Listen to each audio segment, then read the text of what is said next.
Antwerp, Belgium, where besides beer and chocolate, we also find the studio of comic book artist Steven de Rie. I remember his name well, mostly from Holland's first comic book, featuring the Silent Witness, still going strong today, but also from the Dutch Spider-Man, which he drew in the 1988 school agenda, which was a thing back then. Every summer they released about 30 themes, always fun to pick. I usually took the comic one, and my grandma gave me this Winnie the Pooh. I hadn't seen the Dutch Spider-Man since then, but I remember these panels well. The hands were perfect, and Spider-Man looked McFarlane worthy to me.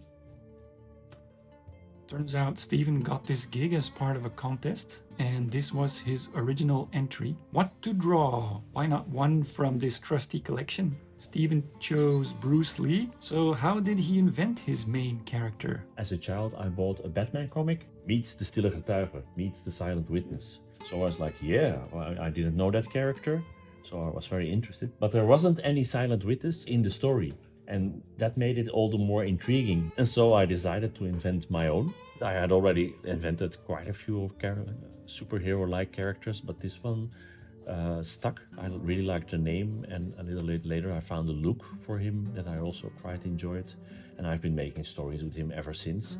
The Stripschap, which is kind of like an organization that wants to promote comic book reading, had the idea for their yearly convention to ask some amateurs to make a fake comic book.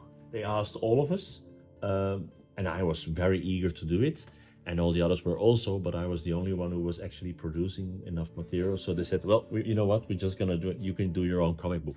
I got a deal out of it to make 3 comics instead of 1. So that's where that comic came from. My favorite part of that comic was this character, which I thought he based on Gambit. Yeah, he had one line. Shit. He was like, shit. I can see why you think of Gambit. Well, you had Captain America and you had Captain Britain. You had quite a bunch. And I thought like maybe it would be nice if Holland had also their own. Yeah.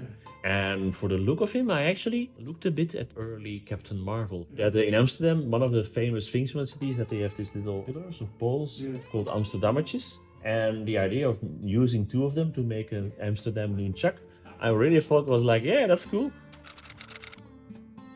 So my inspirations are not only Superman. John Byrne was a very big guy for me, and Frank Miller and Dave Gibbons, John Buscema, like comic book guys. But I also loved Lucky Luke and Asterix, and I'm a big fan of Robert Crumb. If you throw all of that together, you get something approaching what I'm doing. I think I didn't consciously set out to like what's gonna be my style. I just tried to do the best I could.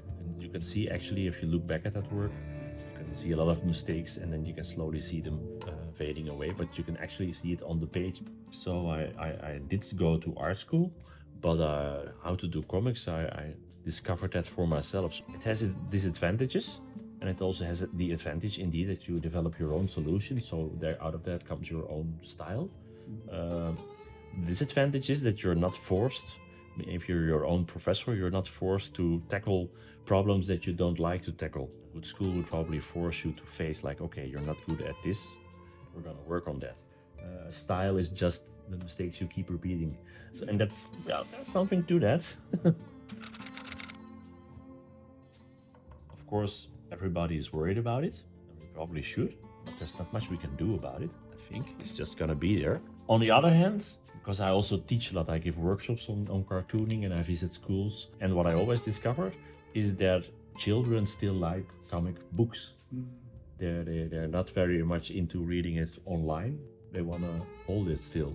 Even young artists now could have gone that way, that new artists say like, no, my comics are online, people are reading it, I can ask them for donations, that's great, I don't need anything else.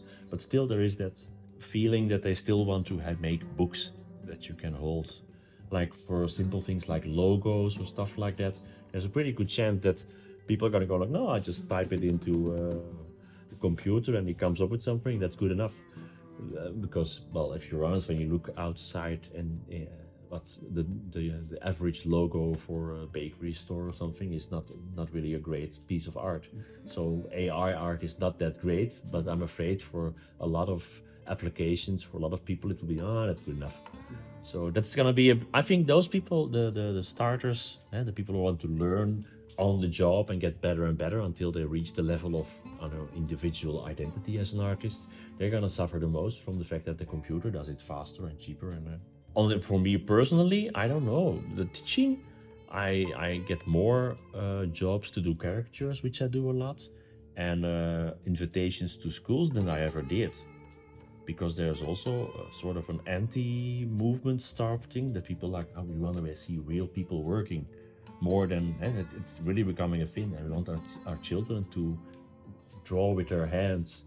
So schools and cultural centers and are more fervently in favor of manual art than they were even before. So in that way, it's not, for me with what I do, not so much a problem at the moment. And what the future brings, I don't know. Well, I do know, for instance, there's this very great Dutch artist, really great, called Daan Jippes. He is very good. They call him the chameleon, which is a high compliment and something that publishers are always looking for. Somebody who can work in a specific style. If an artist is dead or too expensive, they love it if they can find a guy who can do it almost the same, so the readers are still happy. And he's done like Robbedoes in the style of Franquin. He's worked a lot for Disney on even some very famous projects, I think. Did some characters for Aladdin, the movie. Anyway, and he's able to do the Toonder style like Bommel. Yeah, and he's a huge Donald Duck fan, so he's done enormous lot of work with Donald Duck. And it all looks great, and it all looks very true to the source material. So he can really do that.